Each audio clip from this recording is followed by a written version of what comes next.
It's so much easier. Don't and also, I feel like lotion's gonna be too thick. Like, lotion works. I feel like I answered. like, oh, are you saying for taking over your answer?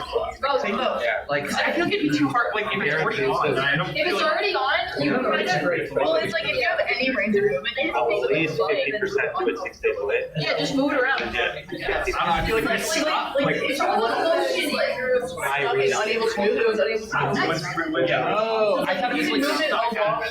So like if you can move it along. It's typically gets stuff like going over here, going over that. Actually, no. The last time was actually soap. I just have liquid soap. Like, Too small. that's crazy. It's not any of them. Yeah, there's a little Slide. like a gel. Oh, it's fine now. Yeah, most people think like it looks like hand soap has like lotion. Like, I'm sure like there's yeah, Why are my fingers so small? I'm glad it's not like my mom's rings. I can't wear any of my mom's rings because it's so like this is like it's good that it's like slim and girly. You forget them. And it's so hard. I have 16. yeah, it can be. And my mom's like expensive. My mom's like, oh, I'm gonna give them to you, and then we try to put them on, and it's the same thing. We're just I think it's like sure. pretty bad. It's like my mom. I have to bring it back to reshape it. like it should be lost. So I have faith that it won't be the worst, but I just have to like Is there one word? Hey, you're take a bus going home, bro. I'm gonna torment you with words. Amazing. You're the one who's leaving me. You're leaving a semester early. I get it. You don't want to be my friend. Yes, it's true. I despise you, and I hate you. You're my least favorite person. And I don't want to hang out with you. You're not invited to my birthday party. You're not invited to my birthday party. You're not invited to my birthday party. I don't think there are any double A's. Does anyone have 2 double A's? Yeah, I do. You do? It's like She is getting good.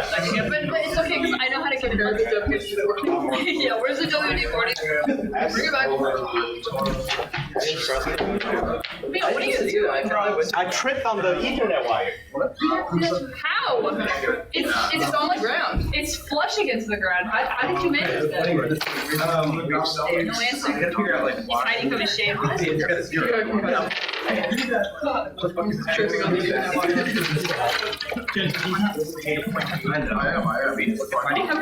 caught up on I may not have a storage. I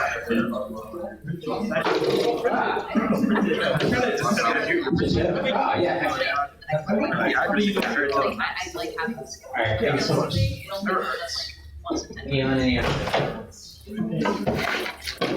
So we are going to play the rest of this semester by ear, but I have a plan. Starting today, I'm going to teach heat manipulation. And I don't think anyone has taught this publicly, or at least probably it's taught in more advanced contractor classes, but I haven't seen one. I went back and looked at what I consider to be the best discussion of this, which was a 2008 talk by Alex Sotorov that I will reference several times during this talk. But even that discussion does not solve the problems. It gives you an understanding of what's necessary to solve the problem, but there are a couple good solutions that I'm going to try to teach here, and hopefully you will understand why they are necessary in the situations in which they're necessary. This is going to, however, rely on understanding problems that are kind of hard to understand, that are a little bit different than the stack problems that we've tried to deal with before. And so I would appreciate it if you all ask many, many questions during this class. Now, we'll either do this for one or possibly 2 classes, or I might do this presentation for one class and then start to give case studies in another one. What I want to do on Thursday, however, is take a break from this and look at exploit decomposition, which will be relevant to your final projects and also pretty relevant to anything you may decide to do in the future if you work as a defensive person, or even if you are working in an offensive realm while you're doing things like fixing other people's exploits or turning proof of concept exploits into weaponized exploits. But it's fundamentally necessary if you are going to be a person that works on defense products in a serious capacity. What's up? This is like kind of related to like the end of the semester you're talking about. Are we still doing the presentation for our final project? It'll be the last 2 days. That'll be presentations. And probably what will happen is we'll see how long people want to talk for. It'll be 15, 20 minutes per project. And we'll probably, how many groups are there on the Discord right now? If we break it down like that, that's probably enough time for each group to do one presentation. The class that we'll talk about on Thursday will kind of lay out what I kind of expect from that presentation and kind of the steps necessary to get there. So hopefully it'll be a little bit more clear what we're looking for. Does that make sense? Yeah. Benjamin? Do you have time to talk to the class real quick? Sure. Yeah, does anybody have any questions on the final project currently? I'm gonna hold on to my book. Can I just give a presentation of something? Mm-hmm. If you can show me that you've got O day that you want to keep, you don't have to drop it to the whole class. That would be irresponsible. We don't like to be irresponsible here. But yeah, we'll talk about that. Homeworks 5 and 6, I believe, are published on Canvas. Is that true? I don't think so. I don't think so. They are. I got it. I see the file. I don't see them. Yes, they're. Oh, yeah, no, they are now. Yeah, okay. So they're all published. You can start working on them. The material in class today will go into the sorts of things that you're going to have to overcome to solve that problem. And hopefully that makes sense. So let's talk about heap manipulation. So the first public work that was kind of exhaustive on heap manipulation is Soderov's heap feng shui talk from Black Hat. I think it's Black Hat 2008. And his focus is on a particular area, and that's Internet Explorer 5, 6, and 7. So why is that the case? Historically, we're at a time when we're moving from remote exploitation to client-side exploitation. And to this day, the most reliable way to hit a specific target is with web browser exploitation. Everyone runs a web browser. Everyone runs one of 3 to 4 web browsers. There are only 2 rendering libraries that are in existence on every web browser. One's WebKit and one is Chromium, right? That's it. Every browser uses one of those 2. And those rendering libraries are enormous and complicated and built of state machines, which means they are in and of themselves a programming language, right? All of HTML5 lets you kind of run arbitrary code. And that's not even to discuss JavaScript. JavaScript is running on a virtual machine in your browser tab every time you open a website. Someone is writing and running code on your computer when you open a website, every single one, right? And that is a very complicated thing. That virtual machine is responsible for making sure that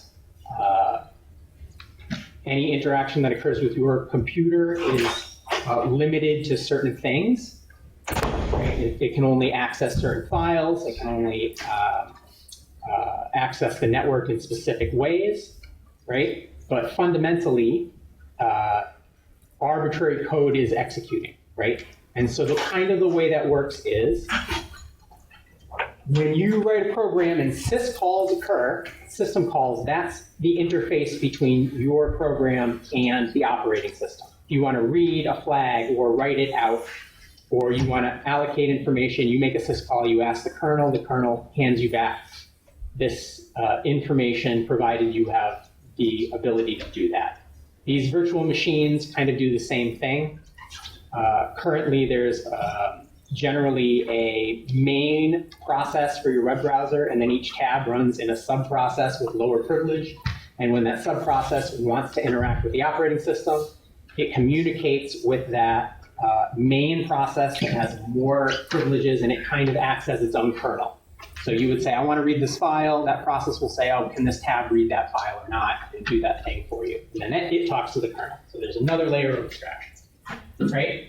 But fundamentally, just like you can do anything you want without talking to the kernel in a program that you write, that's what the JavaScript can do. And so it gives you a lot of control.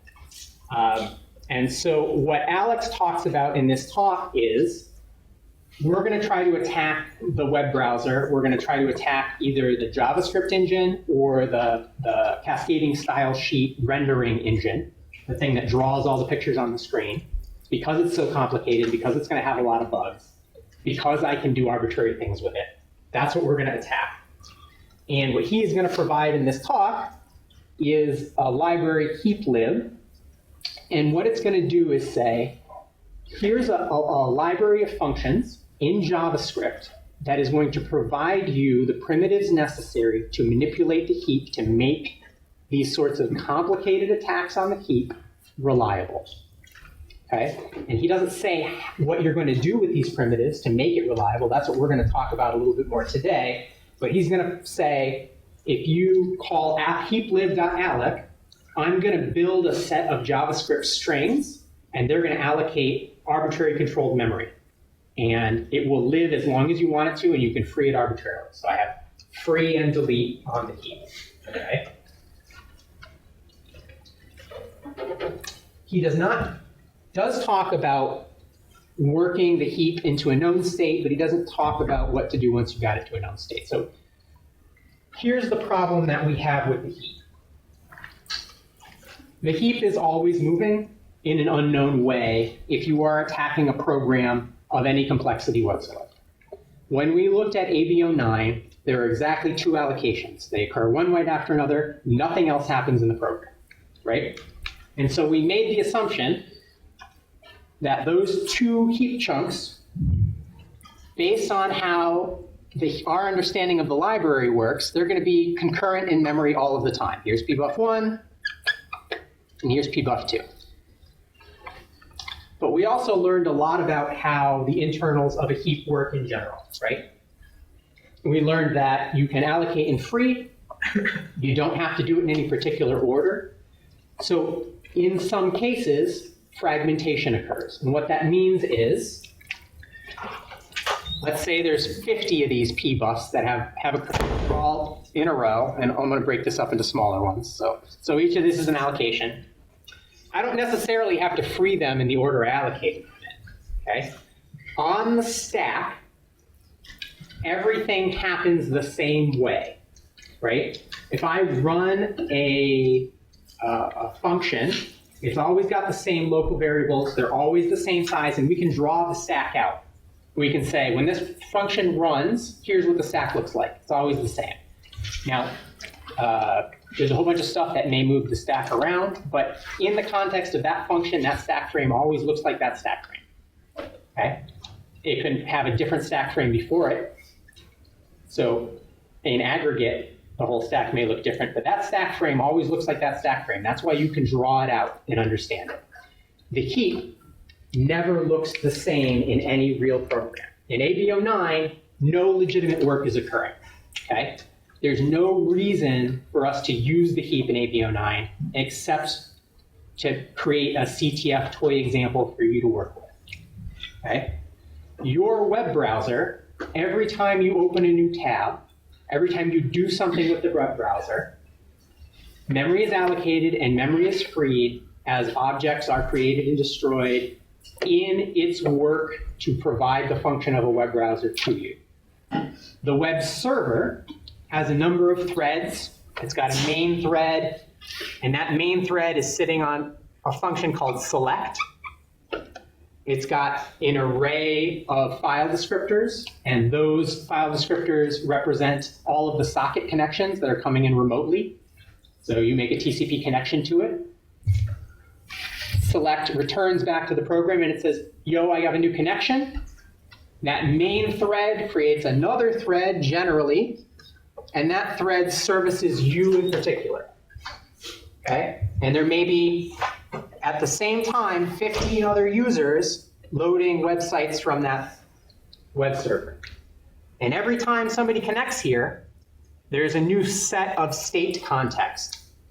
I'm talking to Bob. Bob lives here. Bob is asking for this file. I'm going to go read this file and hand it back to Bob, right? And that's an object in memory.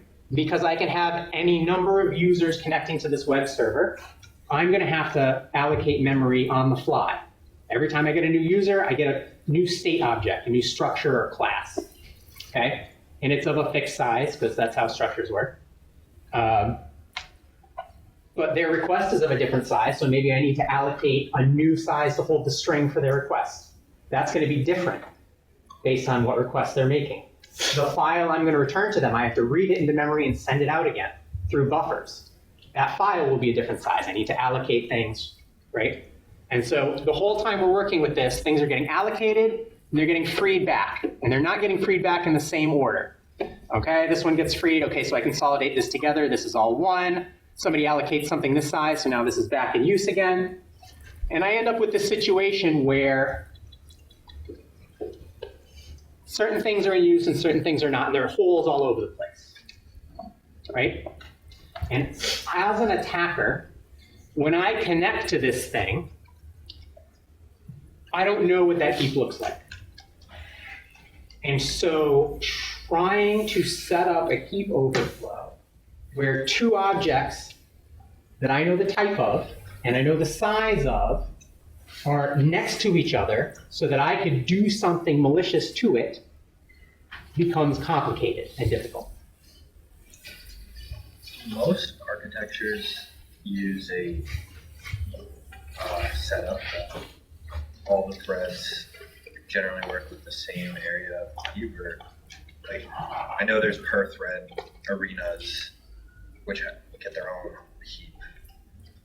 What's the more common group? So a couple distinctions there. Your question, the question that Stefan asked was, do most architectures have heaps, thread-specific arenas, or do they not? Now, first off, it's not architecture-based. It's not even operating system-based, right? It's based on the library.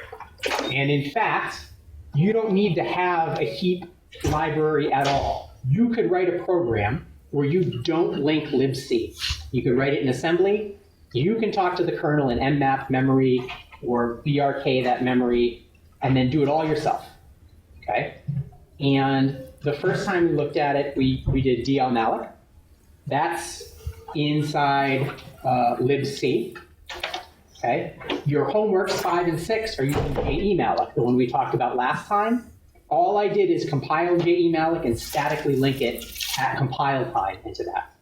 libc is still using a dlmalloc style allocator, but that program is using the statically allocated jemalloc that I linked in.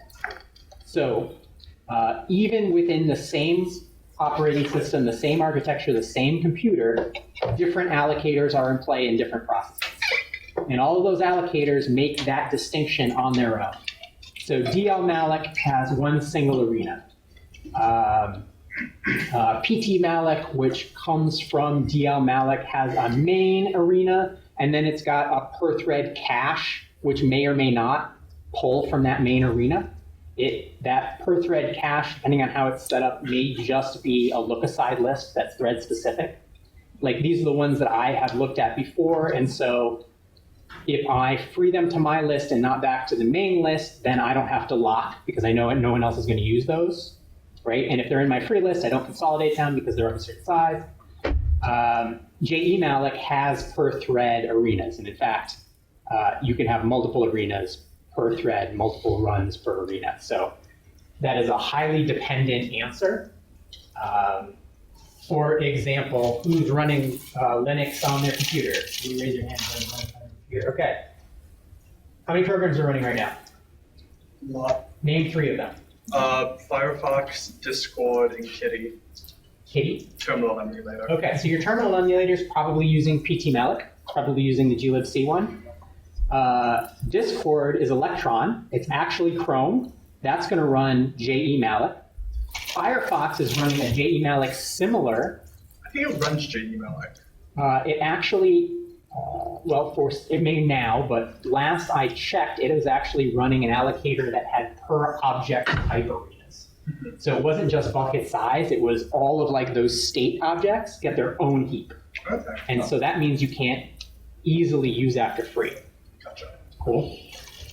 So per program, they're all running different heaps, and so the answer is different everywhere, right? But that's a good question, right? What you're basically asking is, in general, how does that work, right? Yeah. And the answer is it's per program. So like, if you're attacking Firefox, you reasonably assume that even though there's a lot going on at once, if you have a per thread memory area, you're generally going to know what's happening because you are controlling that specific thread.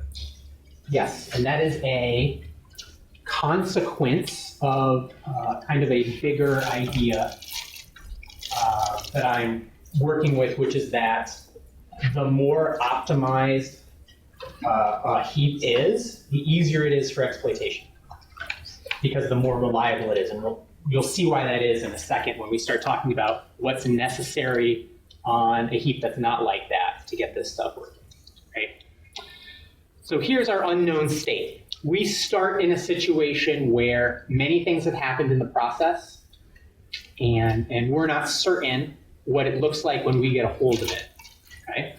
And so the very first thing that we need to do is move that heap from this unknown chaotic state into kind of a knowable state that they can then manipulate further to get a situation that's beneficial to us, okay?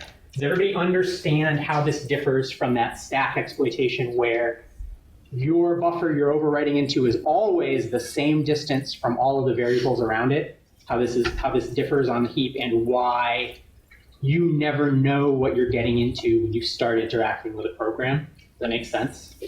Cool. Okay, so in the first case that we've looked at, this heap overflow, we made the assumption that we've got these two concurrent chunks because we're going to overflow from one chunk into another next to it, right? Now, in the DL-malloc example, we're attacking the allocator. And so we can think of the types that we are overflowing from and to, pbuff1 and pbuff2. We overflow from pbuff1 into pbuff2. We're thinking of them as the same type because to the allocator, they are both malloc chunk types. They have the same header there. They're cast in the same way, right? However, we will not be looking at, in these scenarios from now on, and I expect you to do this, do not get wrapped around the axle of attacking the allocator. The allocator always changes per process, and the allocator can be checked, and the allocator can be validated, and the more modern and complex you get in a heap on a general purpose computation system, the more checks there are on the heap because it's cheaper to do those checks, right? So sometimes those headers that we looked at in DL-malloc, they'll be XORed with a key, and you don't know what that key is, and so it's very hard to manipulate that usefully with a full overwrite.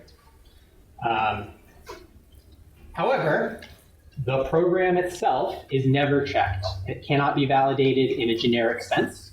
It means you need to understand more about the thing you're owning in order to own it, but it's never checked. It's never validated. Okay. So in that first scenario, we are overflowing from one type into the same type. That's not necessarily how this is going to work in real life. In real life, we're going to have a type that has a bug in it. That's the type that you get the overflow from, okay? And it's always going to be the same type because that's the type where the bug is. When you're dealing with this state object has an integer overflow, and so when you do an overwrite, you're always writing from that state object, and that state object has a fixed size and a fixed type. However, you don't have to put it concurrent to another state object. You could put it concurrent to any other type of object that you can gain control over. Okay? There are only going to be certain types of objects that you will get the type of control you need. And so it will be based on what you have access to and what's in that object, how you deal with it. But you're not always going to be going from one type to the same type. Okay? You have options. However, you still need to be able to put them concurrent. And that's going to require a set of primitives. Those are the primitives that Alex provides in heaplib in Internet Explorer 5, 6, and 7 in particular. Okay. Side note, in Internet Explorer 5, 6, 7, there is no low fragmentation heap in his talk. He's talking about attacking a DL-Malloc style allocator, the original Windows allocator. So it still has the inline metadata, but he's not going to attack that. He's going to go after C++ objects. I would suggest after this class, and grad students especially, go watch that talk. It's on YouTube. It's excellent. He goes pretty slow, and you'll see some very specific examples of how this stuff works in there.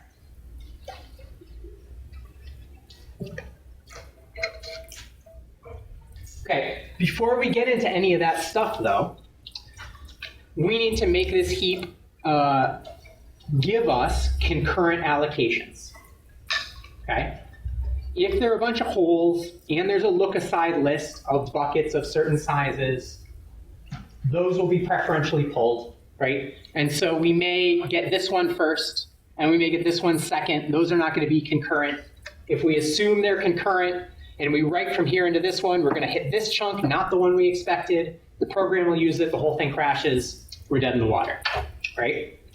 So we need to force it to provide us concurrent chunks together, okay? And so we need to understand the heap, and we need to understand how it works with providing chunks in order to know what we need to do to put it into this normal state, okay? It turns out, based on the question that Stefan asked, that JEmalloc is much easier, because it's optimized to provide us chunks quickly. It's not doing consolidation, and everything is bucketed by size. That optimization means that it is more predictable. Okay, and that predictability works in our favor if we're trying to manipulate it.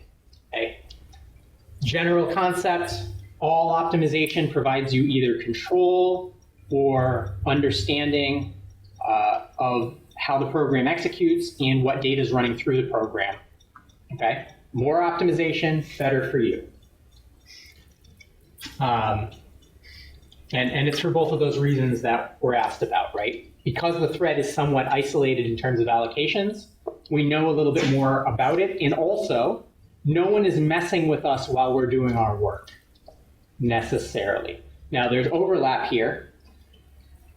This main thread that's got the state for all these objects, well, it's probably owned by the main thread's arena, but each of these threads here are also talking to it and making changes to it, right? They're not going to be allocating or freeing it, but they are working with the data inside of it, right? And they're not locking it necessarily to do that. It may say, oh, well, because I'm the only thread working on this one, I'm not going to lock it because I know no one else is looking at it. But that means I can still, someone else from a different thread may overflow into it because it's actually owned by this guy's arena. So other threads can talk in other arenas. That's got to be necessary. That's part of how programs work. Okay. So in order to do any of this manipulation, we need to have certain primitives. We need to be able to interact with the program in kind of very specific ways. And the first way that we need to be able to interact with the program is we need to be able to allocate, we need to be able to force memory to be allocated, and we need to have some control over its size. Right? We need to be able to say, I interact with the program in a specific way, and I know when I interact with the program in that way, that program will make a certain allocation. Okay? On JavaScript, this is very simple because of the way that Java strings are created. I can make a string. It's an unmutable object. So if you modify a string, it does a new allocation. It's a totally different thing. It doesn't modify in line. Like in C, you can change a string. It's a mutable pointer. That's not how JavaScript works. You make a new one. It's a whole new object. It allocates something new. It copies over. Okay? But it's still allocating in the normal allocator. So my JavaScript program is running, and it says, okay, generate a string of a certain length. I know exactly what the virtual machine is going to do with that request. And it's going to allocate me an object. It's going to take my string and turn it into Unicode. So instead of being a single ASCII byte, it'll be 2 ASCII bytes. It's going to have a size header of this much, and then there's going to be a footer on it of this much. So if I want a 32-byte allocation, I say my string, so 32 minus the header size minus the footer size, whatever's left, divide that by 2. If I make a string of that size, it's going to allocate 32 bytes. Okay, that's it. And it will look exactly in expected way. And so I will control, I want that string to be allocated. I control what's in the string to some degree. I don't control the header or the footer, but I control the string inside. There are limitations on it. It's going to be changed to Unicode, but I can manipulate that still. But I have control. I also control the temporality of that allocation. Okay? That string will live as long as the program lives, and as long as the string hasn't been changed. If I want to cause that allocation to be freed, I just need to make a change to that string. It'll free the old one and build a new one, make a new allocation. Okay?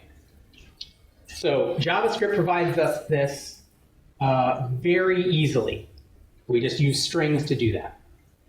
Other programs will not make it so easy for you. Anytime you have a state machine, you get these primitives pretty simply. Okay? So if I'm rendering a font, that's a state machine.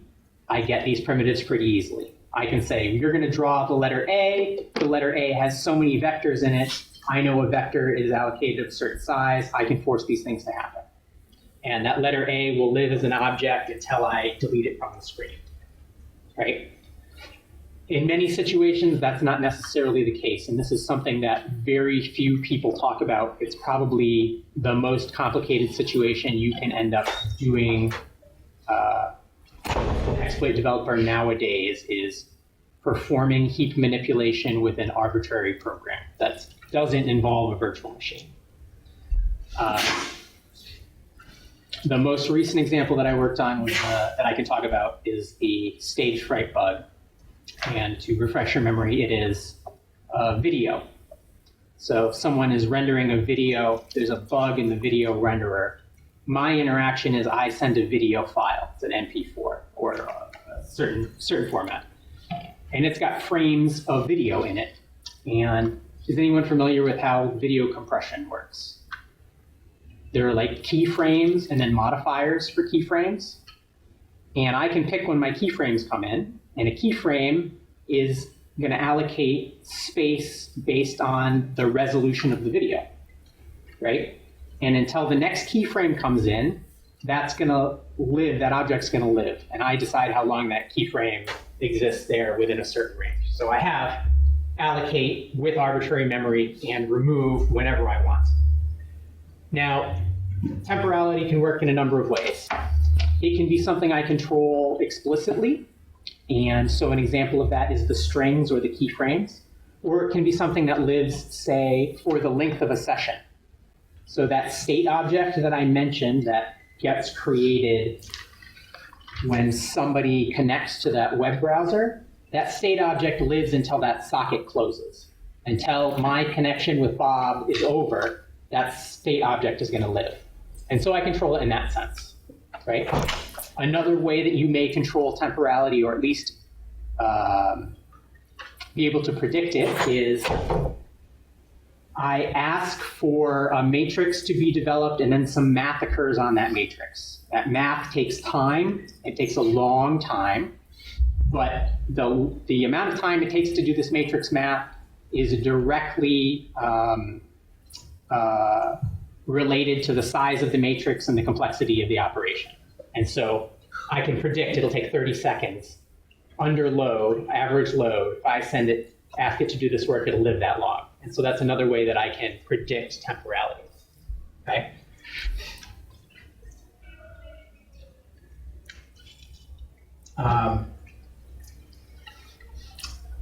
There are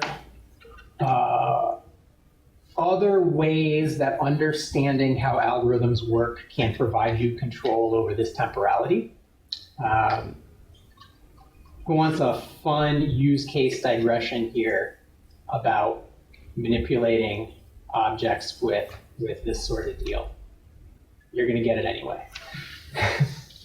So the way that a lot of regular expression engines work is they're not, if they are compiled regular expressions, so I give something a set that I want to match a regular expression on, it's not going to do each of those regular expressions individually one at a time. It's not going to run through them. What it's actually going to do is compile a big tree, and that tree is a state machine, and it's going to set a bit on a packet that's moving through the state machine. And so all of the regular expressions you're looking to match become this tree. And so pieces of those regular expressions that happen to overlap, you're going to walk down the tree, and then they'll diverge when the string gets different. So say I'm going to match AAB and AAC. Well, the tree is going to be A, B, C, right? So I'll create that tree, and so we'll say, okay, did we satisfy this? Move to here. Did we satisfy this? Okay, what's the next one? Do we move to B or C? And when you get to the end of the tree, you have a match, okay? If you know kind of what that tree looks like, specific case endpoint detection software that's looking to match a particular string and say, if I see this string, it's malicious. For example, Snort, which is the intrusion detection system. It's looking at network traffic and running these regular expressions. There is a default policy with default rules that come with Snort that everybody runs, because you're going to have to run all these things. And so this tree may diverge when you add extra stuff in, but the basic structure of the tree always looks the same. You can predict that for every user. Once you know what the tree looks like, you can manipulate how long it looks at a certain string and create state objects that live for a certain amount of time. And you can do things with this like cause a denial of service on this by creating a string that will move through this tree in the least possible optimal way, right? Some companies do that themselves. Yep. Yep. You can set up a default policy in this situation that sucks, right?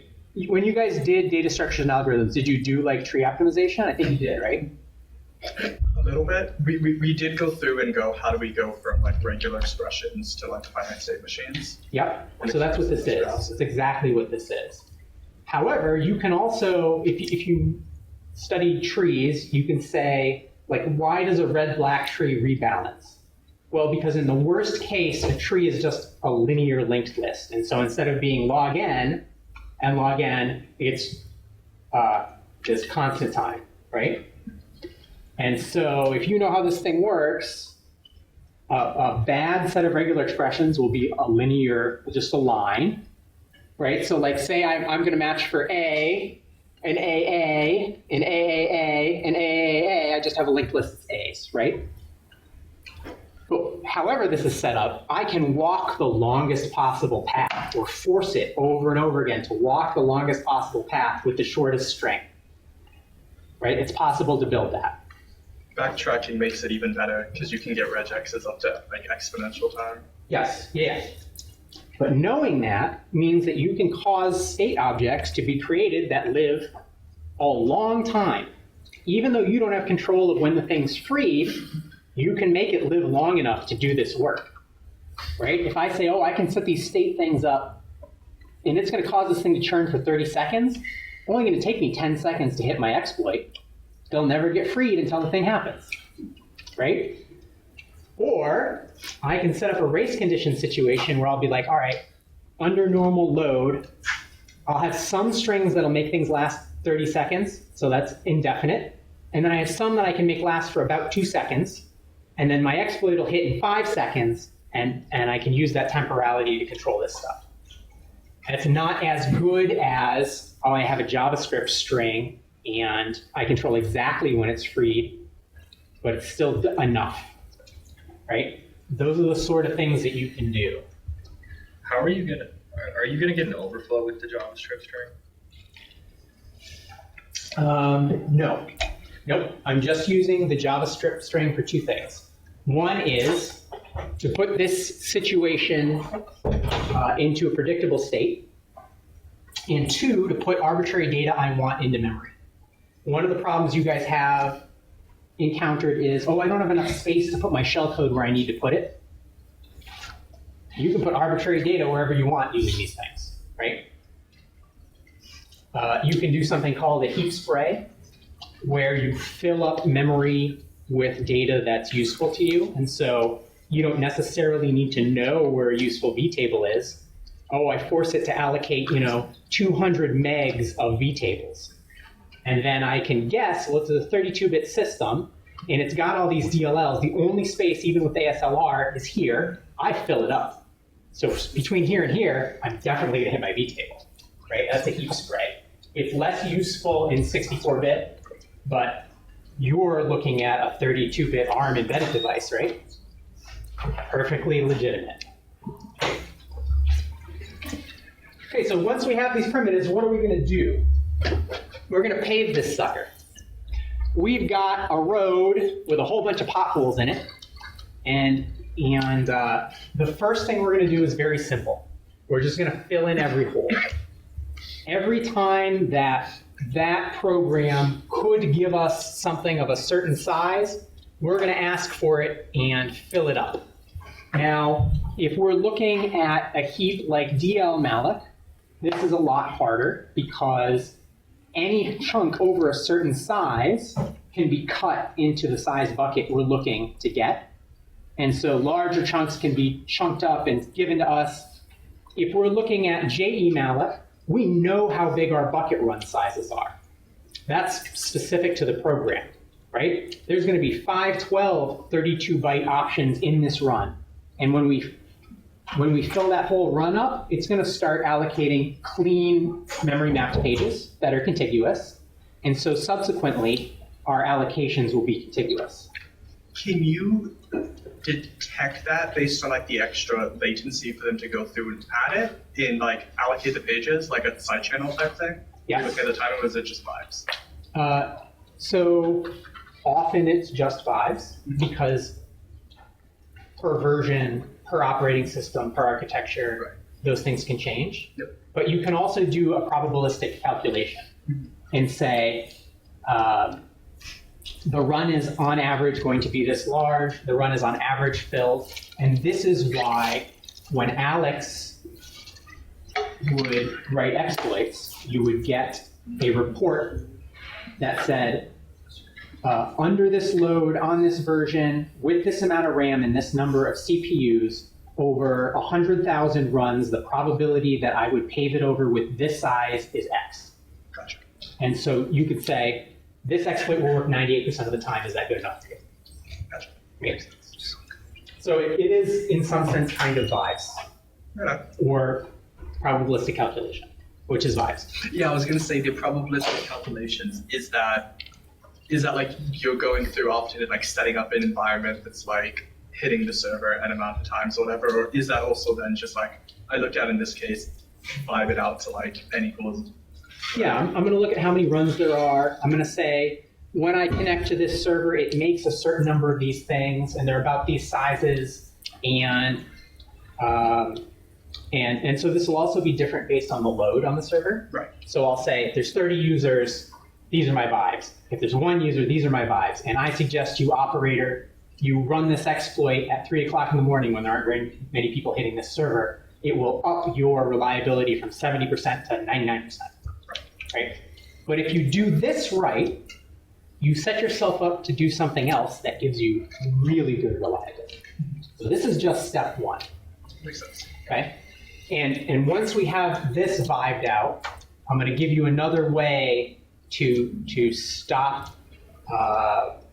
And this is a thing that is not necessarily public yet, or that people don't really teach very often and is not analysis talk, is that everything you're doing on the heap is essentially a race condition, and it's a probabilistic race condition, because even if I set this thing up into a known state, I don't necessarily know that someone else isn't doing something at the same time that's screwing it up, or that my primitives have side effects. The only way that I can get this thing to allocate, well, the path that takes me to a controlled allocation has got 3 necessary allocations that are also in my bucket. 2 of them are allocated, 1 of them's free again. Now there's an extra hole every time I build this other thing. It screws me up. Okay? And that is another problem that you can run into here. So the vibes are much worse on those inline metadata DL malloc, PT malloc style heaps. If you're in a JE malloc style heap, you are much better off. Feel much better about your vibes. And so the trick is just allocate a ton of shit right in a row of a certain bucket size. And your homework starts in a random state. There's a randomize function that does a bunch of allocations and frees. Okay? What I didn't give you is what you will have realistically in the situation, which there should be a separate thread running that is randomly doing other stuff that forces you to be robust against it. Now, we're not going to grade you on probability. Okay? I'm going to ask you to write an exploit that's robust to the probability, but we're not going to test it like that. 1, we would chew up so much grade scope time. 2, none of you want to do an exercise, find out that your exploit is 78% reliable, and then get a 0 because you fell into the 22% bucket. So I'm not going to do that. Okay? In the other thing the exploit's going to give you is a perfect peak. Every time you allocate something, homework 5 and homework 6 show you the address that you've allocated. So you can watch that and do your vibe checks and be like, oh, if I allocate this much, I start getting concurrent ones. In real life, you're not going to have that, which means I don't want you to rely on it in your exploit. I gave somebody this thing to test, and what they did is they allocated stuff until they started to see concurrent things, and then they made sure they used the concurrent ones. I don't want you to do that in the homework because that's not going to be realistic in real life. Okay? I don't need to give you those peaks for you to do this. You could put a breakpoint on every return from malloc and write a script that dumps this stuff out, and you could have done it on your own, but I'm giving it to you. The other reason I'm giving it to you is because once you get your overwrite and you get execution on homeworks 5 and 6, you're going to have to create vtables and things like that, and a ROP chain, and put your shellcode somewhere. I want you to be able to use those addresses to do that. Okay, so you're allowed to use them for that. I don't want you to use it for this vibe check. And I don't want you to skip over the next step that I'm going to talk about, which is the real magic trick here. Okay?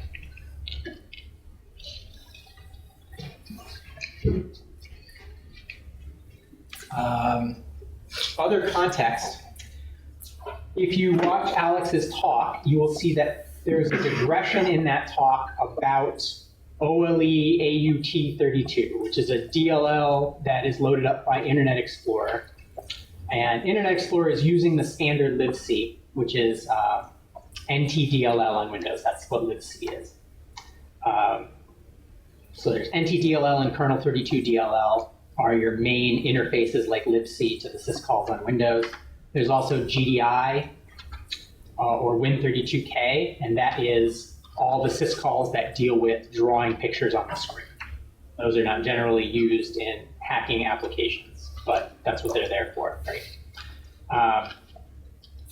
In Internet Explorer, Alex says, okay, well, we're working with this standard heap allocator, but Internet Explorer, because it's using the standard heap allocator, has this other library that lives in between you and that heap allocator that holds its own caches. It's got its own look-aside lists that are optimized for Internet Explorer. So rather than use its own whole allocator, it just has another layer on top of malloc that has its own caching. And you have to know about that in order to pave this thing over. You could be perfectly optimized for the standard allocator, but this middleman cache screws you up every time, right? And that's another way that this stuff is specific to the program.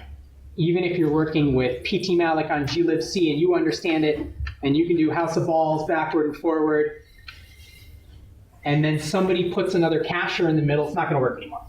And you need to be able to do that reverse engineering, understand why it's not working, and not throw up your hands and give up. And that's what most people did when they got here. When you get to this point in the history of hacking, you go from 100,000 hackers to 30 hackers. Because everybody saw this and they were like, I'm just gonna get a development job actually, I don't need this shit in my life, right?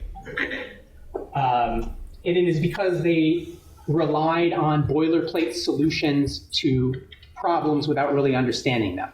Somebody taught them, if you're in this situation, you do this thing. And they learned a set of things you do in certain situations, and they applied them rotely, and they were just fine at that.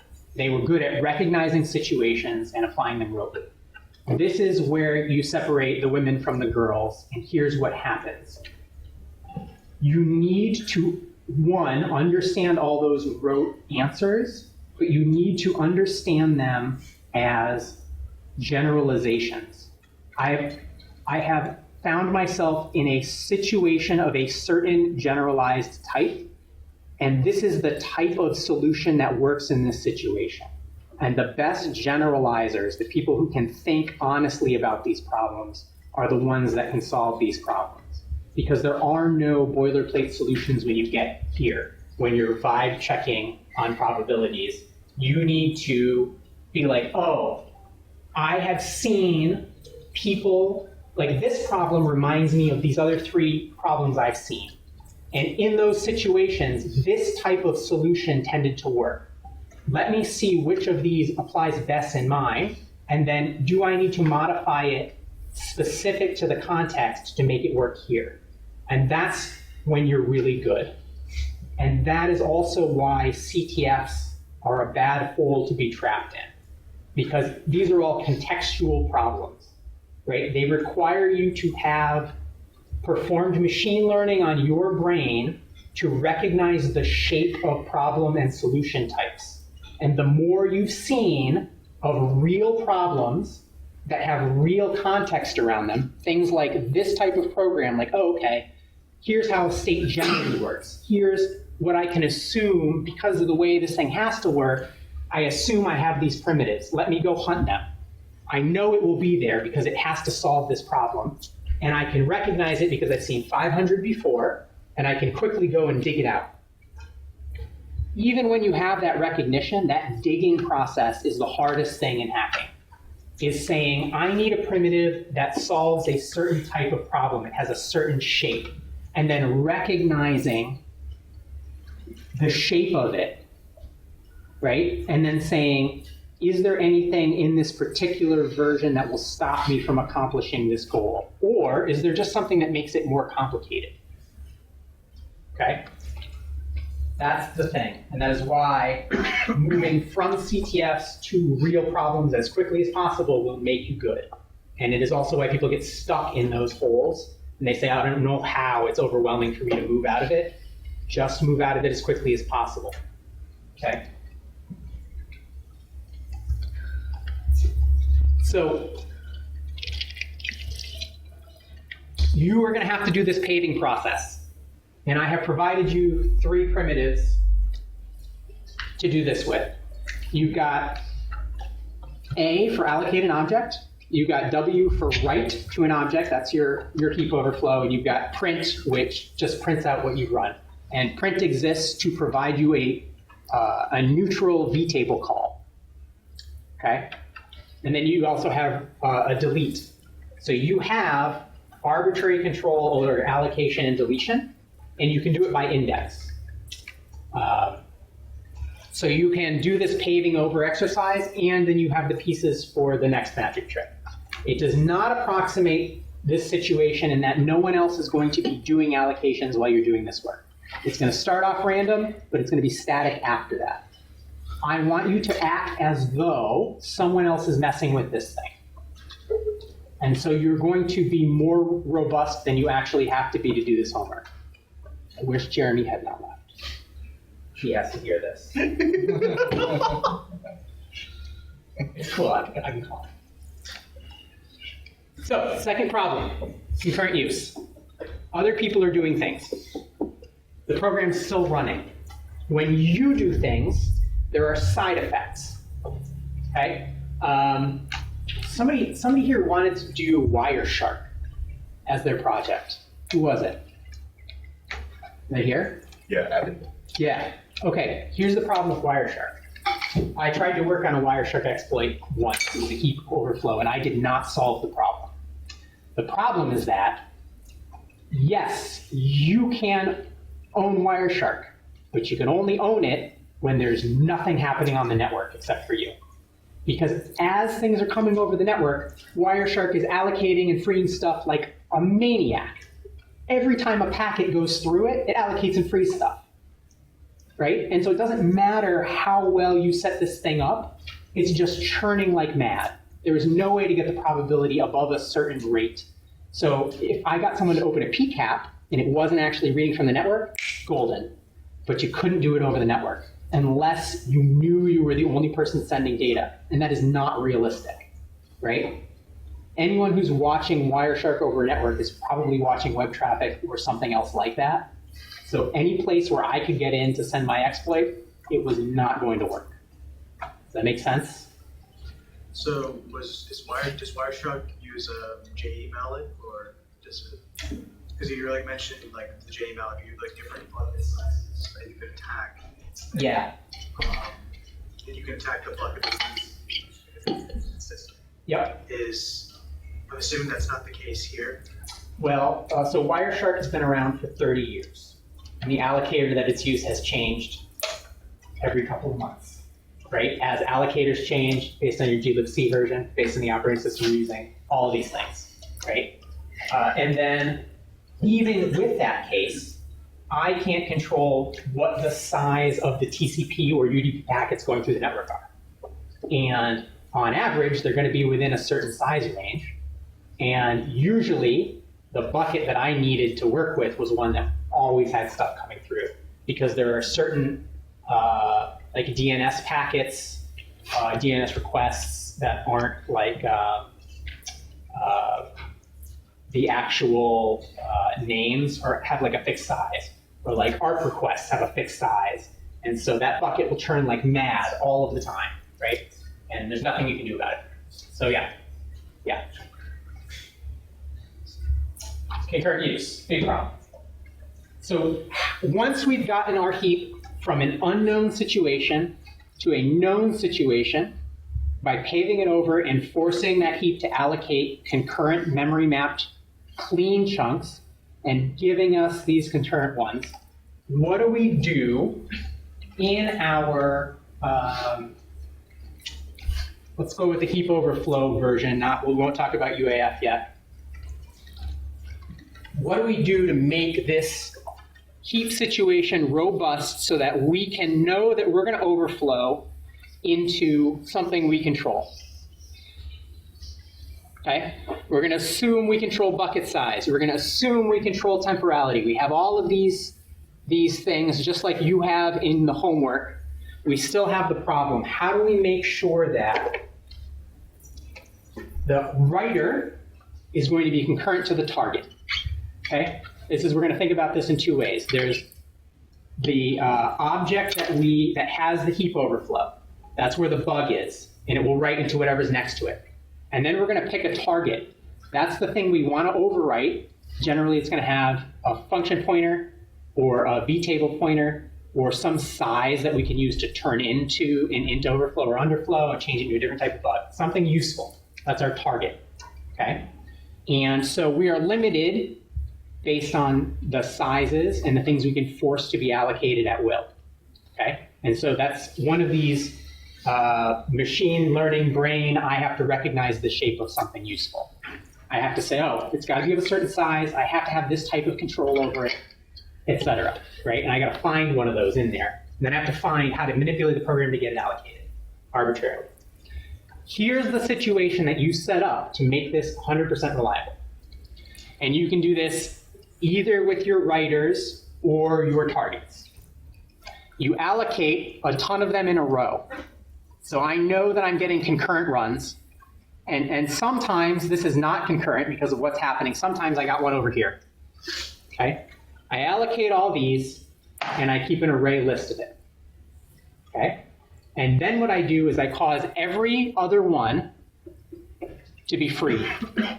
And so now what I have is this list in concurrent, or generally in concurrent memory, of hundreds of objects. Allocate free, allocate free, allocate free. And they don't need to be the same bucket size if I'm in a DL malloc style. It could be writer size, target size, writer size, target size, writer size, target size. But I'm freeing every other one. Now what happens? Somebody allocates something in my bucket size, it falls here. Somebody else allocates something on bucket size, it falls here. I allocate my writer, it comes here. Okay? I made all these holes for things to fall in. This guy is clean because this is a legit object. Somebody else controls this, legit and clean. Someone controls this, it's legit, this one's clean. This is my writer. It writes upward, this one is owned.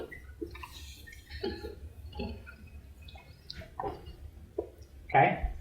And I've ensured that it's going to write into something that I'm controlling. And that means that because I'm asking for that object, no one else will ask it to do anything but me. If someone else has this clean one here, they may call the vtable pointer on it. They may say, execute this thing, or call the print function on it. And it'll check its vtable and run it. That's fine. Okay? Once I've done all this, I walk down the list of all of the ones that were there before I did this, and I say, run your vtable. Okay? No problem, prints out fine. Run your vtable. No problem, prints out fine. Run your vtable. Now my shellcode runs. Okay? Is there a reason why you have to free every other one? Like if you just control all of them in a row, you can just write from one of them, and then you can just run all the other ones, right? Because there's a race condition going on. Let's say I only make one hole. I go here, and I free this one. Somebody else makes a legit call, and they put their object here. I don't know what type it is. They got to pick the type, not me. And when I write up here, I'm assuming that I'm going to write into my target, but I've written into their thing. And it's not a type I know or control. And they're going to call whatever vtable pointers they want. And I may not have set those up to be good. And so when they run it, the whole thing crashes. That's the thing we're trying to avoid. If you write from your object into some other random object you don't know about, you're screwed. The whole thing will crash. You need to have this control. I need to know that this is of a type that I know about, that I picked, and I need to know that I'm the only one that's going to make a call to it. Nobody else can make an arbitrary call to it. So do you need to know like how many allocations that the program will make, or like the other people will make, so that they don't like use the one you want to use? Well, if I make a big enough list like that, free, then boom, boom, boom, boom, I make it 100,000. Now I have 100,000 chances. So you just like make it really big. Yep. Yep. Yeah, you make it arbitrarily large. And that's going to depend on the context, right? In JavaScript, I might have 200 megabytes to do this with. If I only have temporal control over all of these, I may only have 30 seconds. And I may only be able to do 15 megabytes, right? Or the program itself may limit the number of objects that my thread can create to some number, right? All of it's contextual. But the more of this I can create, the more space I have for somebody to race me and put a bunch of garbage in there and still have it be safe. In the use after free case, it's much worse. Because in a use after free case that we'll talk about, and this is the case for homework 6, it's a use after free, you don't have to worry about this because there is no racing thread and there are no side effect allocations. In homework 6, object creation and string writing are 2 separate allocations. I could have screwed you. I could have said every time you create an object, the only time to write is when you create. And so now you're going to allocate your object size, and then you're going to allocate the string size. And so if you do a free, and then you do that alloc, that free is automatically going to be filled up by the object you don't control, because it's the same bucket size, because there's only one object to attack. But I didn't do that to you. But that is a context that may occur. And it requires you to understand that these side effect allocations will occur. And so in this case, I can't just have my use after free. I need to control the look-aside list to say that that side effect allocation will be pulled from the look-aside list, and then my allocation will go into the use after free bucket. And that may not make a whole ton of sense because I haven't talked about use after freeze, but we'll get there. This is the more complex case, and this is the trick. So do you understand now why you can't just do this? Yeah? And why this makes it robust, but it's still probabilistic. Are the clean allocations the one we placed there too? Yes, yeah. So we are causing all of these allocations to occur. We made this whole list of cleans. We free every other one. And so in our case, this clean is our target. It's the one that has the V table in it, okay? And so we are giving us a lot of chances to be placed concurrent to an object that we can call the V table pointer on. Does that make sense? Does anybody else kind of not understand why this is useful or what situation?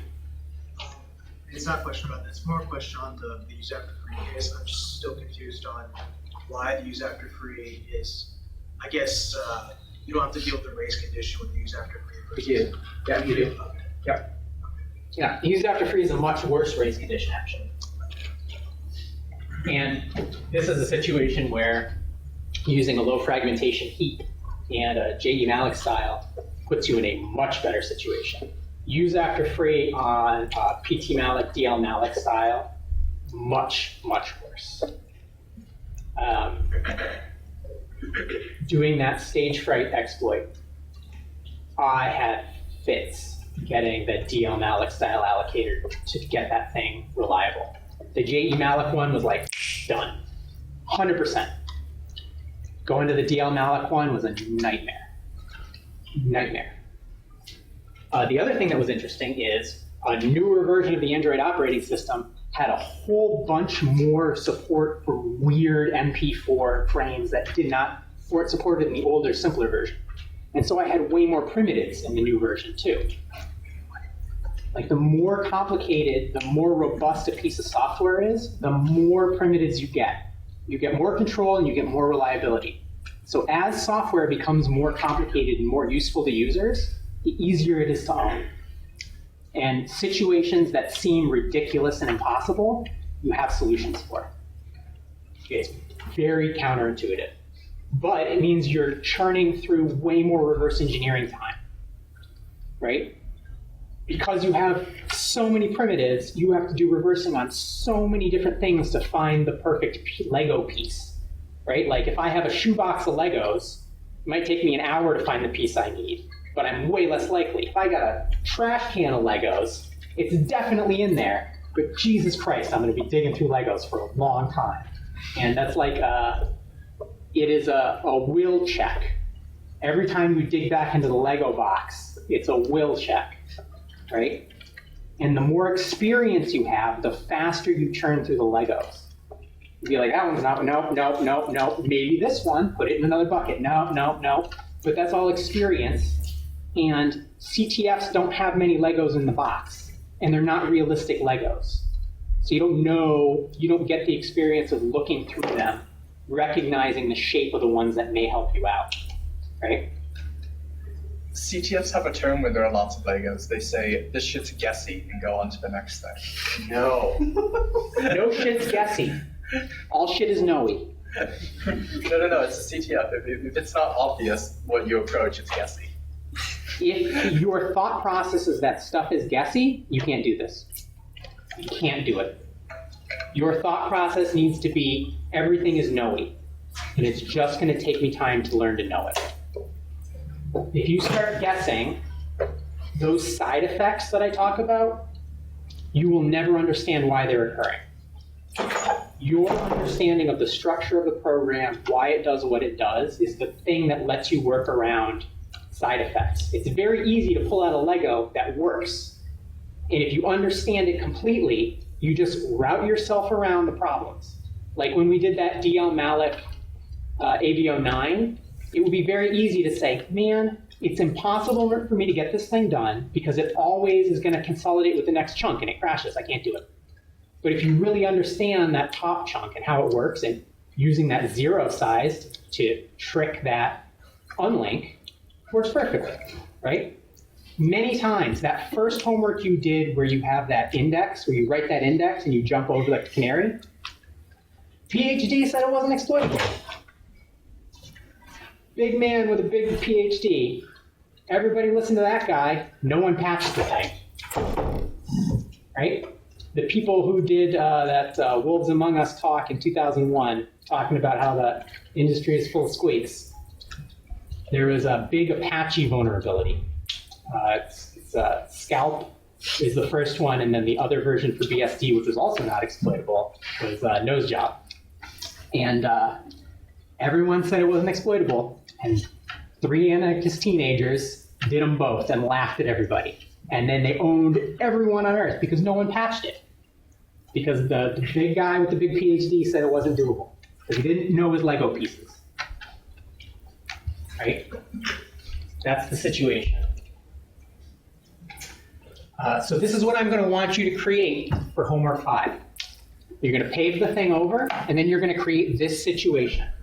And so what you're not going to do is look at the numbers that come out and say, oh, these two are concurrent, I'm going to do my right here.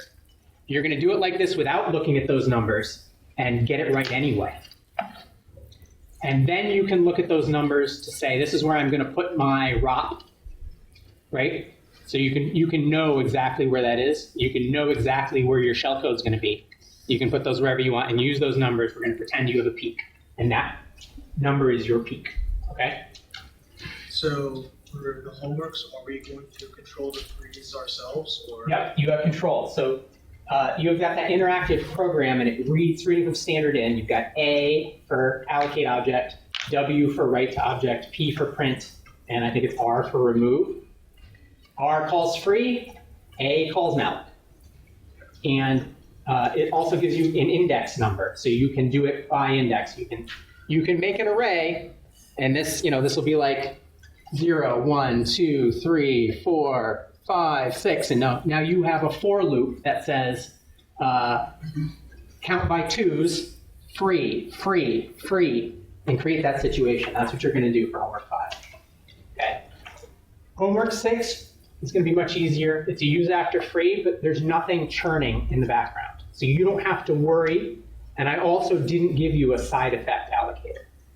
By side effect allocator, I mean when you call write, it allocates the size of the string you give it and nothing else. So no one else is going to put something in your hole. That came out wrong, I'm sorry. In that case, it would have been me doing it, but I'm not going to do it to you. Not allowed. And I think we're right on time.